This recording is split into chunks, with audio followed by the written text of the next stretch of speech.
Assalamualaikum warahmatullahi wabarakatuh. Selamat datang teman-teman di Podcast REN, podcast yang ngobrolin kajian keislaman yang kontekstual dan kontemporer.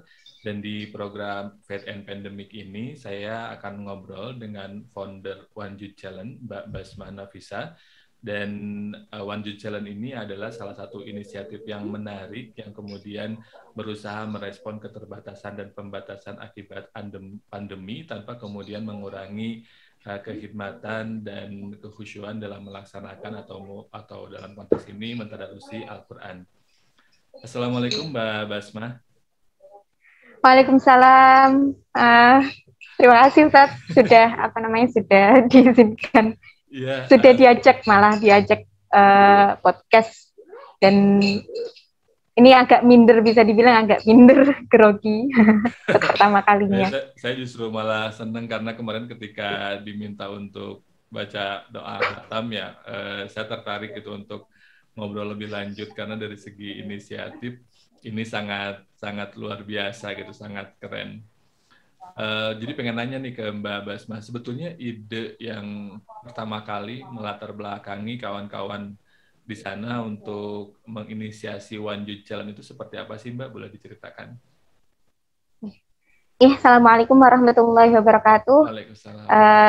Terima kasih sebelumnya, saya ulang terima kasih, kami ucapkan terima kasih kembali. Saya mewakili teman-teman admin One Youth Challenge, merasa beruntung bisa komunikasi langsung ke Ustadz Irfan, karena memang kita masih nyantri nih, kita masih nyantri dan kuliah, jadi dibanding panjenengan yang sudah banyak pengalamannya, kita perlu banyak istifadah dan nyuwun minta wejangan dari jenengan atau minta motivasi dari jenengan, seharusnya seperti itu.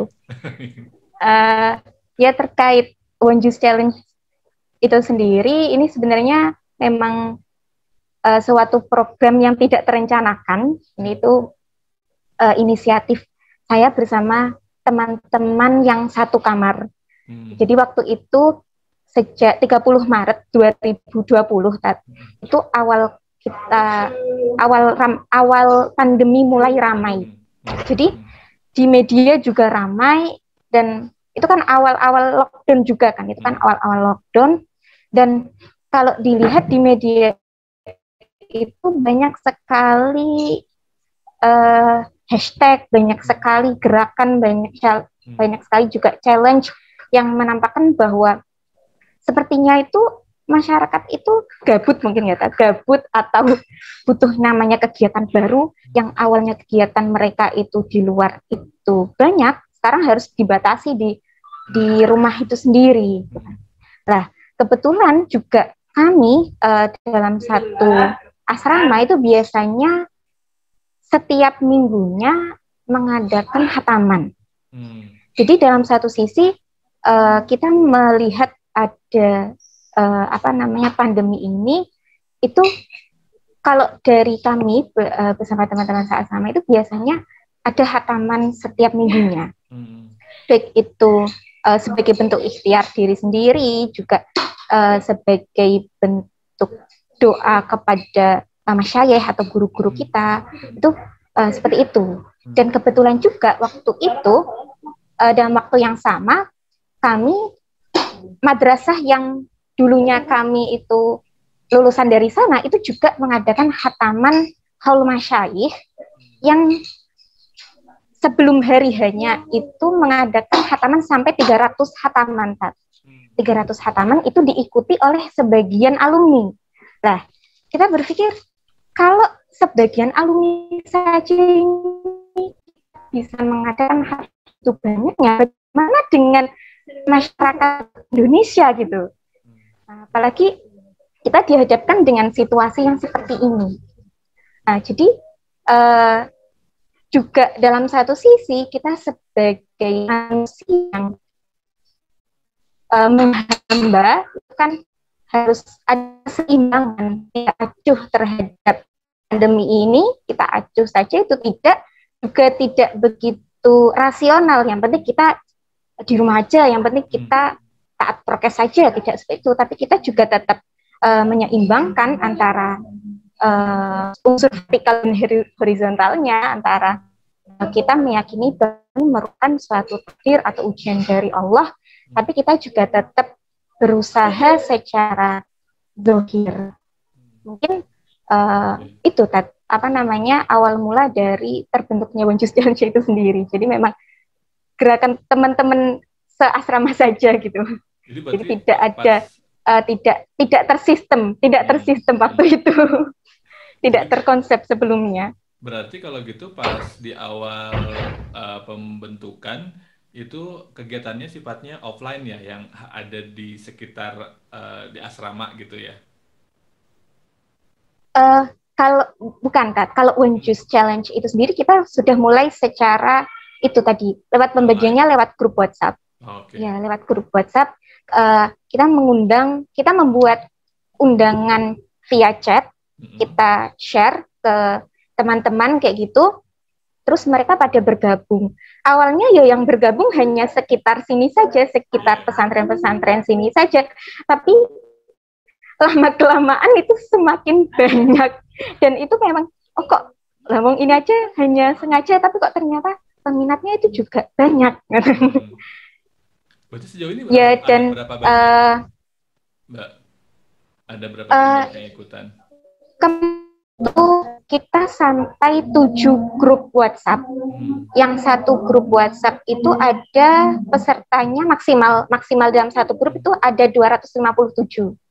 Wow. Jadi kalau dihitung-hitung, kalau jumlah peserta yang pernah bergabung itu mungkin 3.000-an yang pernah bergabung. Kebanyakan dari mereka itu ada yang bergabung, kemudian keluar, hanya sekali ikut, ada yang masih ikut beberapa kali, gitu. Nah, itu kemarin sekitar segitu. Jadinya ya, kita awal-awal itu kita ada 7 grup WhatsApp. Tapi kemarin setelah efek mungkin sudah mulai dibuka, sudah kemarin sebelum Delta menyerang itu kan sudah cukup reda ya Tat, di Indonesia itu. Sebelum virus Delta itu kan cukup reda waktu itu. Jadi waktu itu peserta sudah mulai berkurang. Kemudian ada yang hanya sekedar gabung, tidak menulis nama untuk mengikuti khatamah itu juga ada. Dan hingga akhirnya kemarin ini 2 minggu yang lalu kita membuat pembaruan yang baru, kita sortir kembali peserta yang benar-benar ingin konsisten bergabung. Dan akhirnya dari 7 grup WhatsApp itu, kita bikin 1 grup lagi untuk mereka yang benar-benar konsisten itu tadi. Dan 2 minggu ini yang baru masuk ada 130-an. Ada 130-an. Jadi memang yang awalnya itu kira-kira sampai 2.000-3.000 kita sortir kembali yang benar-benar ingin konsisten menjadi 130 itu tadi. Untuk sementara seperti itu. Kalau untuk yang mengurusinya berapa orang, Mbak, yang jadi pengelolanya gitu?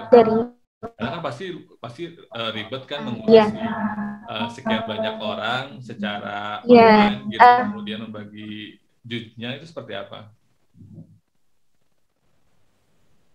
Iya, kita ada 9 orang Tat. Itu berdasarkan mereka teman-teman yang mau ikut mengelola One Juice Challenge itu, kita ada 9 orang. Ya memang awalnya kewalahan Tat, karena kita di rumah masing-masing. Awalnya kita di rumah masing-masing. Waktu itu juga kalau di rumah kan memang kegiatannya belum banyak.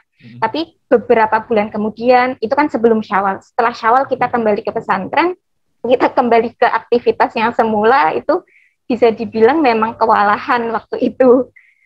Mungkin karena belum bisa menyeimbangkan atau mengatur waktu gitu. Kita ada 9 Tat. Kita juga bagi job, ada yang mengelola WhatsApp, ada yang mengelola Instagram, ada yang tim editing, dan ada yang mencoba untuk membawakan narasi-narasi Qur'ani kayak gitu. Dan kita semua itu perempuan. Kita ada 9 perempuan itu. Jadi kalau untuk moderator putra biasanya kita minta tolong teman-teman putra. Oh, termasuk yang kemarin berarti ya, yang waktu saya Ya, itu, yeah. Iya, tapi kalau pembagian juznya seperti apa? Apakah otomatis semua yang di grup akan kemudian diurutkan gitu, ataukah nanti mereka disuruh ngisi dulu akan ngisi juz berapa misalkan atau gimana? Iya, awalnya kita memang menawarkan ke peserta, monggo kalau mau menulis namanya sendiri, memilih juznya sendiri. Jadi kita menyiapkan juz 1 sampai juz 30 mereka yang mengisi sendiri. Itu awal-awal seperti itu. Kemudian tadi dalam waktu yang bersamaan ada yang peserta gabung terus akhirnya tumpuk menumpuk antara chat yang pertama dengan chat yang kedua, mereka yang sudah ngelis juz yang pertama kemudian orang yang kedua nulis lagi gitu. Itu kan itu awal-awal itu sampai gitu kan. Dan kita kemudian membuat sistem baru, kita musyawarah lagi ini mau dibuat gimana, terus akhirnya kita yang membagikan juznya. Nah, pertengahan kita yang membuat juznya. Kemudian ketika sudah mulai reda, peserta juga sudah kita husnudzonnya mungkin peserta sudah punya ikhtiar sendiri gitu. Kita husnudzonnya mereka sudah punya ikhtiar sendiri, jadi sudah tidak ikut One Juz Challenge atau mungkin karena kesibukannya. Kemudian sistem yang awal kita buat lagi. Mereka yang menulis nama dan alamatnya sendiri. Kemudian untuk 2 minggu yang lalu ini, karena kita untuk sementara ini ada 130 peserta, sistem itu kita masih berjalan, kita masih coba untuk menggunakan sistem yang lama itu. Kita yang membuat kita membagi juz dari nama-nama mereka yang bergabung itu. Ya, ini kan posisi Mbak Basmah dan teman-teman ada di pondok ya. Ini berarti apakah diperbolehkan untuk menggunakan HP atau pengelolaannya ini di waktu-waktu tertentu aja, misalkan ketika boleh megang HP?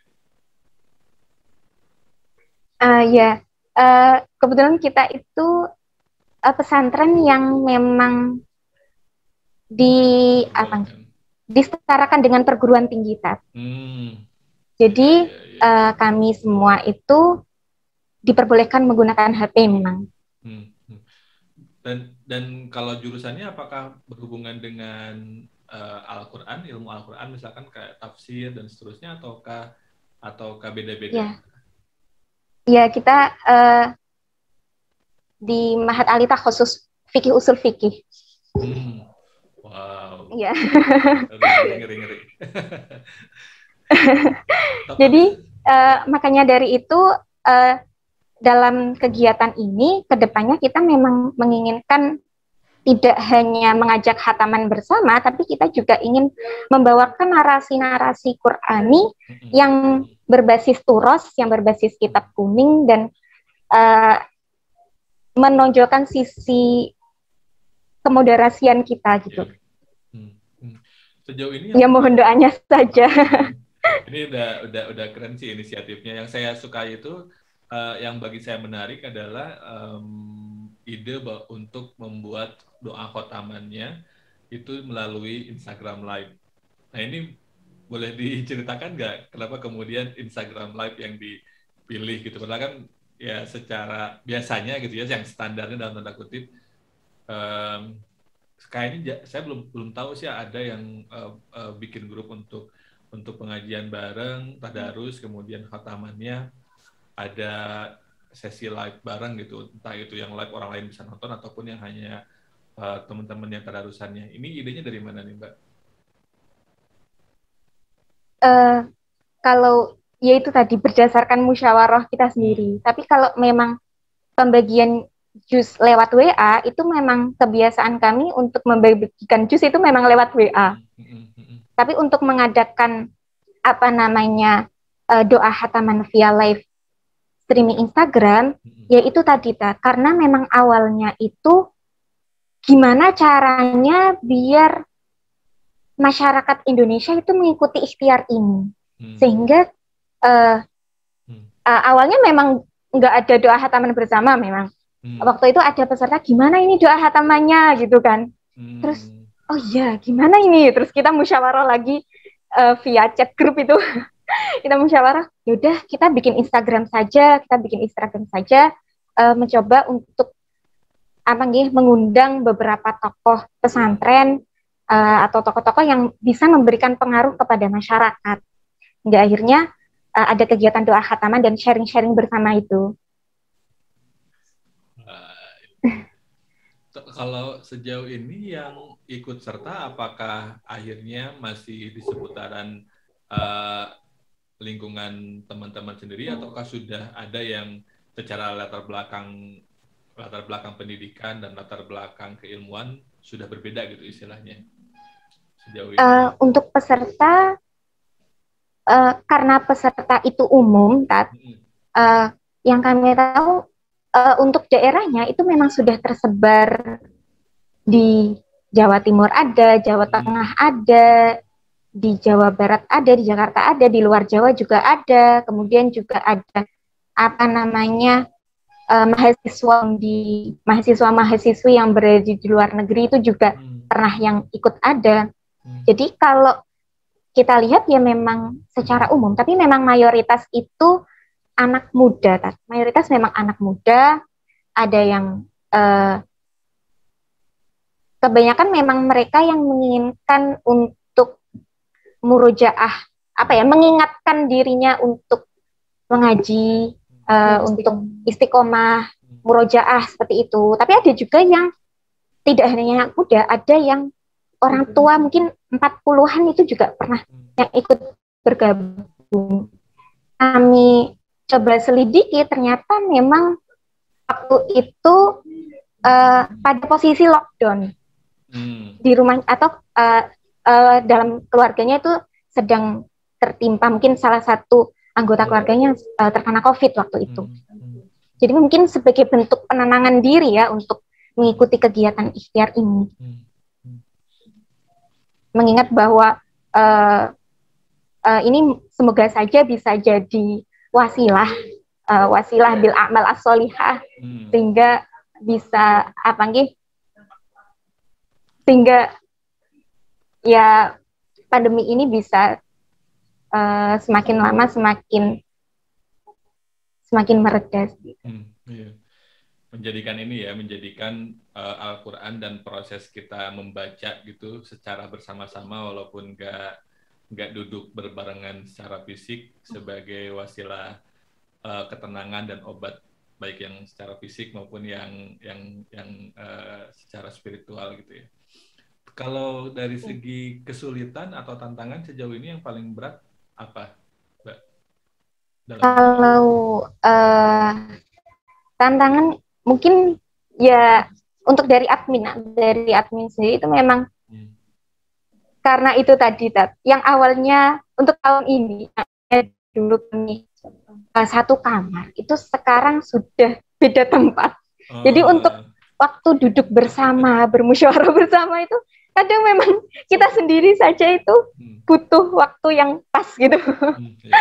Terus selain itu mungkin gimana kita sih, karena kita masih ngaji juga, gimana kita tetap mencoba membawakan narasi Qur'ani itu tadi. Itu mungkin yang masih kita juga karena juga harus ada referensinya, itu kan harus ada. Maksudnya memang kita anggap itu muktabar dan tidak hanya sekedar kutip sana kutip sini begitu loh, Tat. Itu mungkin tantangan sekaligus hambatan dari kami sebagai admin. Ya, kalau ini menarik nih karena ya memang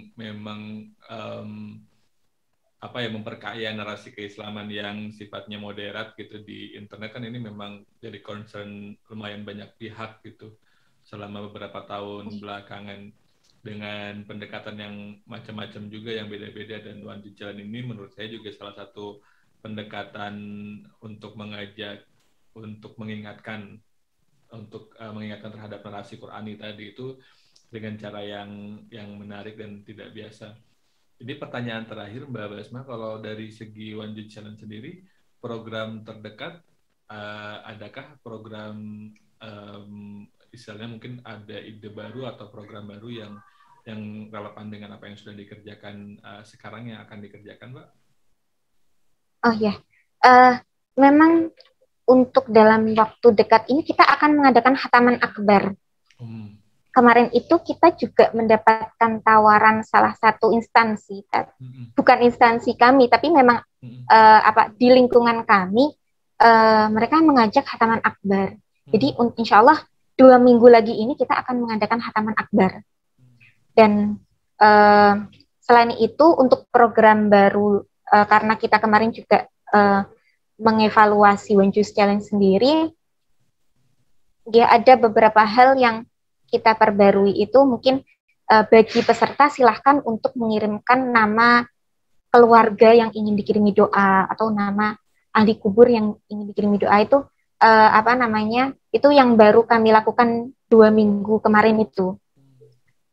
Tapi untuk dalam waktu dekat ini memang acaranya itu tadi, insya Allah akan ada khataman akbar yang kerjasama dengan instansi lain, yang kemarin kita diajak dengan instansi lain.